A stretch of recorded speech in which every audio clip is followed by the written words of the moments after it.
Napansin ba kayo dito? Boom! Eto na marahil mga kababayan, ang napakalakas na katibayan kung gaano kabayas ang mainstream media dito sa ating bansa na hindi nila binabalita ang mga mabubuting ginagawa ni VP Inday Sara na habang si PBBM mga kababayan ay napapakamot ulo pa habang nagsasabing ano nang gagawin natin. Dahil ito si PBBM kung kailan bumagyo saka palang nag-meeting. Pero habang litong-lito pa si BBM mga kababayan kung anong gagawin niya, ay tumikilos na po si VP Sara Duterte mga kababayan. Andun na sa lugar ng mga nasalanta. At syempre, hindi yan ipapakita sa ating local media. Mabuti na lang mga kababayan, nandito ang Al Jazeera. Pero hindi rin ito binalita ng Al Jazeera ha. Nahagip lang sa kanilang kamera mga kababayan ang ginawa ng OVP sa ilalim ni VP Sara Duterte. Panoorin po natin ha. Kasagsagan ito ng bagyo ha. Yung sunod-sunod na bagyo mga kababayan sa Kabikulan. Anong gagawin? Tingnan nyo itsura ni BBM mga kababayan lost. Litong-lito kung anong gagawin. Napangiwi pa mga kababayan. Yan lang ang kanyang nagawa. Anong gagawin natin? Ano na nagawin natin?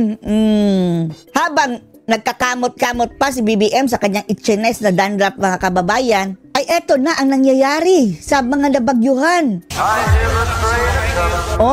Grabe. Grabe na, lumilipad na sila mga kababayan sa bagyo. At eto, footage ang Al Jazeera mga kababayan na isang international news outlet. May nahagip po dito mga kababayan sa kanilang kamera, although hindi nila ito binalita ha, tungkol sa OVP. Iba ang kanilang binalita mga kababayan tungkol sa bagyo. May nahagip lang sila mga kababayan at dahil mapagmatsyag ang mga Pilipino mga kababayan, mayroon silang napansin sa kamera. Ito ang nakikita natin ha sa mga news. Pero, ang nakikita ng mga tao, mga kababayan, familiar ba sa inyo yung track na iyan, mga kababayan? Track po iyan ng OVP, Office of the Vice President ni VP Sara Duterte. Nandyan na mga kababayan, nakaposisyon na. Bago pa man tumama ang bagyo, dahil nung panahon na ng bagyo, marami nang nailikas mga kababayan, nandyan na sa mga lugar na apektado. Habang si BBM mga kababayan ay hindi pa alam ang gagawin. Nagmi-meeting pa nga sila mga kababayan, di ba? Dahil ang sabi nila, mayroon daw silang, sabi ng DSWD ni Gatchalian, mayroon daw silang all-in-one pack, food pack daw mga kababayan na mariready na daw by next month. Next month! Ngayon na kailangan kumain! Smiyo! Andun po yan mga kababayan, recorded po yung sinabi ni Gatchalian. VP, andun na. She's always ahead of the game. Ahead of the game mga kababayan. Wala pang bagyo na pre-position na po doon sa mga apektadong lugar ang kanyang tulong. Ganyan dapat mag-isip BBM. Advance mag-isip ba? Ang mga taong ito mga kababayan sila ngag-ngag. Ilang ulit na nilang ginawa yan na kung kailan bumagyo saka palang nag-meeting. And what's truly admirable is that she doesn't rely on media fanfare. Hindi siya nagre-rely sa media fanfare.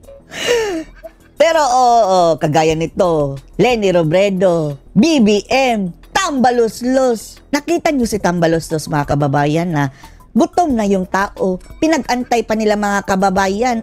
Nilikom pa sa isang gym. Tapos pinag-antay ng ilang oras dahil bago binigay ang ayuda, nagbuladas pa. Gutom na nga ang tao, lalo pang ginutom. Dahil bago ibigay yung mga food packs mga kababayan, dapat makinig pa sa kanyang mga seremonya. Miyo, Tambaloslos. Or self-promotion like other politicians. Eto mga kababayan, bago ibigay, dapat na talaga magsalita muna.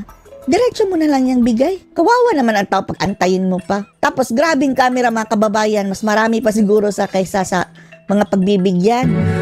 She works silently, letting her actions. Habang si VP Sara Duterte mga kababayan, works silently. Instead of talking.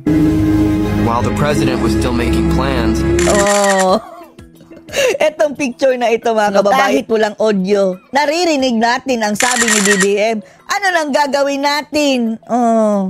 Iconic picture po ito mga kababayan. Sa present leader ng ating bansa. Sarah had already stepped in and helped multiple. Habang si BBM, mga kababayan, anong gagawin natin? Ang Office of the Vice President, mga kababayan, andun na sa Bicol, sa Albay, sa Batangas, sa Isabela, Sorsogon, NCR. To think, mga kababayan, na limitado pa ang kanyang budget, ha? At pasalamat po tayo, mga kababayan, sa mga nagdo-donate doon sa OVP para sa tulong. Dahil hindi na tayo aasa, mga kababayan, tinapyasan nila ng budget si Sara, mga kababayan. 70% tinanggal sa kanya. Paano pa ito? Paano pa makakatulong si Sara? Pero wag mag-alala, mga kababayan, marami pong magdo-donate doon sa OVP. Cities on the same day. That's real leadership for the entire country. Yan ang tunay na leadership, mga kababayan. Hindi yung, ano lang gagawin natin? Pumilos ka! Nagba! Nagtatanong ka pa, naging presidente ka tapos hindi mo alam ang yung gagawin? Paano na lang yung mga tagasunod mo? Nangalin, mga kababayan. Not just one city. Papasalamat po. Eto, mga kababayan, dinugtong na natin ito, ha. Eto, footage ito sa OVP na mismo, mga kababayan. Sa mga tulong nila. Mga natulungan ni Sara, mga kababayan. Ng OVP. Tapos tatanggalan pa nila ng budget. At hindi lang po sa iisang lugar, mga kababayan, ha? Pati dito sa Zamboanga, sabi nito, doon daw sa Zamboanga, mga kababayan, tumutulong daw si Sara Duterte para sa mga hospital bills. At tayo po mismo, mga kababayan, naka-experience niyan dahil isa sa ating family member ang na-admit sa private pa na hospital, ha? Tapos sa billing, mga kababayan, sabi, "Sir, hihingi ka ng tulong sa sa OVP?" Ako, aba, tayo ang inaalok, mga kababayan, pero tinanggihan po natin dahil mayroon naman tayong pambayad. Sabi natin, mga kababayan, ay maraming salamat po, madam, pero doon na lang po sa sa iba talaga na kulang sa pambayad. Yan lang po din ang ating tulong, mga kababayan, ha. Kapag mayroon naman tayong extra, tapos may mga donasyon dyan, bigyan na lang natin sa iba. Yung talagang nangangailangan. Private hospital po yan, mga kababayan, ha. Diyan dapat napupunta ang tulong, hindi yung mga ayuda-ayuda na kung sino-sino na lang na hindi naman kailangan. Ang gusto ni Sara, hindi ayuda, kundi assistance. Magkaiba po yung ayuda, mga kababayan, kaysa sa assistance. Yung ayuda, kahit hindi mo hinihingi, bibigyan ka ng ayuda. Pero kung yung assistance, particular na, mga kababayan, hospital assistance, burial assistance, yung mga nasunugan, yan ang gusto ni Sarang tulungan. Isa pang testimonya, mga kababayan, laking tulong ng OVP sa amin, nakalibre kami ng gamot sa anti-rabies ng kanya daw anak. Tapos burial assistance, 10,000 din, mga kababayan. Yan ang gusto nilang tanggalin kay VP Sara Duterte, which is si VP Sara, ha, may karapatan pa yan, mga kababayan, kaysa kay Tamba dahil she is under the executive department. Yung nagpapatupad talaga ng batas. Sila po nang i-execute na yan, mga kababayan, kahalili ng presidente. Hindi ang Speaker of the House ang kahalili ng presidente. Ito, OVP, grabe talaga ang tulong, lalong-lalo na sa mga medical needs at bills. Saksi daw siya, mga kababayan, sa isang kasamahan niya sa work na may lupus ang anak, halos 70 plus daw ang bills nila, tinulungan ng OVP. At marami pong mga testimonya, mga kababayan, na nandoon sa ICU, tinulungan.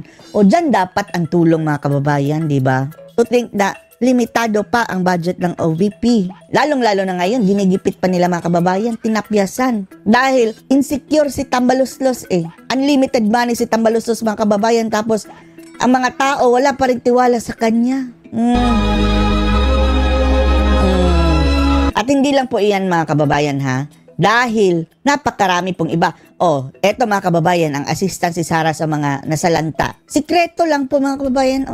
Hindi po yan talagang pinapublish sa media. Mga tao po mismo ang nagbibideo at sila ang nagpo-post sa social media. Medical assistance, mayroon din si VP Sara. Tapos ang nakakatuwa po, mga kababayan, at nakakataba ng puso ay pati po yung mga kababayan natin sa mga malalayong lugar na puntahan rin ni VP Inday, mga kababayan.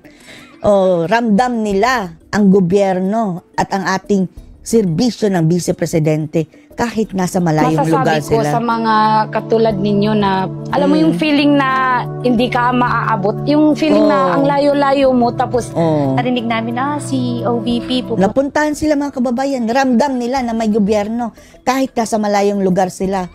Si Bangag, kahit na yung mga kapitbahay niya dyan sa Malacanang, mga kababayan. Yung squatter area yan eh. Hindi nila ramdam na may presidente dahil laging nagpa-party samantalang sila dyan katabi lang na Malacanang. Halos walang makain sa hirap. No, bansot ang mga anak. Tapos nakikita nila Malacanang, laging nagpa-party. Boom, boom, boom, boom. Laging disco, mga kababayan. Nagpa-fireworks palagi. Tapos yung mga nasa paligid, mga mahihirap, mga squatter. Punta dito. Samantala si OVP, mga kababayan, sa kasuluk-sulukan ng Pilipinas, kanyang pinuntahan. Yung naramdaman namin, wow, okay, meron na naman para sa mga bata. Mga bata.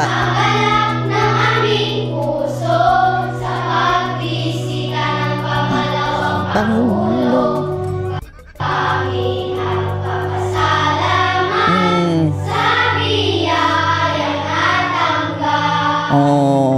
Eto mga kababayan, ang gusto nilang tapyasan ng mga buhaya ng pondo. Tuwang-tuwa na dito mga bata, mga kababayan, na mayroon silang mga school supplies, bags, mga bagong eraser, mga colored paper. Dito sana mapupunta yung budget na kinaltas sila kay Sara, mga kababayan. Sinyo yung iba dito, walang bag luma na. Yung pinaglumaan ng mga kapatid nila. Gutay-gutay ang bag, mga kababayan. May iba nga doon sa talagang malalayong lugar. Nakikita natin plastic cellophane na lang nilalagyan ng mga gamit na school, mga kababayan. Kawawa. Bag, mga pencils, mga school supply po ninyo. Siyempre malaking tulong din po sa akin as a parents. Siyempre sa hirap ba naman ng buhay ngayon, lahat na lang binabudget mo. Salamat sa inyo.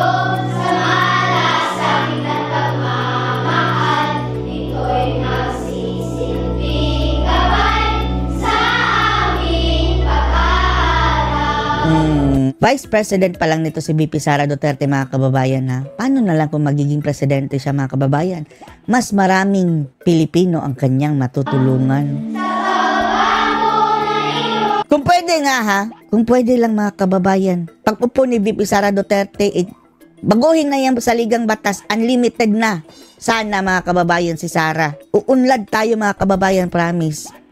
Diyan kayo magcha-charter chase ha, pag maupo na si Sara. Sasabihin naman nila, diktador. Bahala na.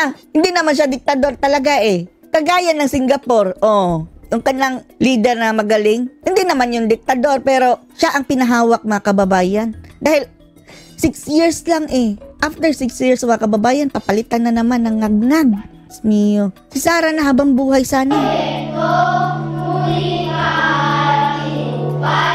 Nakagusto ko doon is yung kapote. Kasi minsan, hindi mo talaga na umuulan. May raincoat, maaraw sa umaga. Pero, pagdating ng hapon, uulan na. So, makikita yung mga bata, no? Hindi sila makaalis. Minsan pa nga nagagabihan. Nagpapasalamat ako at saka sa effort ninyo na sana hindi kayo magsawa na puntahan kami para naman at least maramdaman ba namin na may mga tao palang katulad yung tumutulong. Pero pasensya na po dahil kinaltasan po ng budget si Sara, marami pong kababayan natin ang hindi na po matutulungan dahil wala na pong budget. Sana po mga kababayan mayroong mag-donate, no? Mga private. Sana hindi rin magiging issue kay Sara yan na mayroong mag-donate, mga kababayan, kay Sara para itulong dito sa ating mga mamamayan. Anong masasabi nyo dito, mga kababayan? Post your comments below.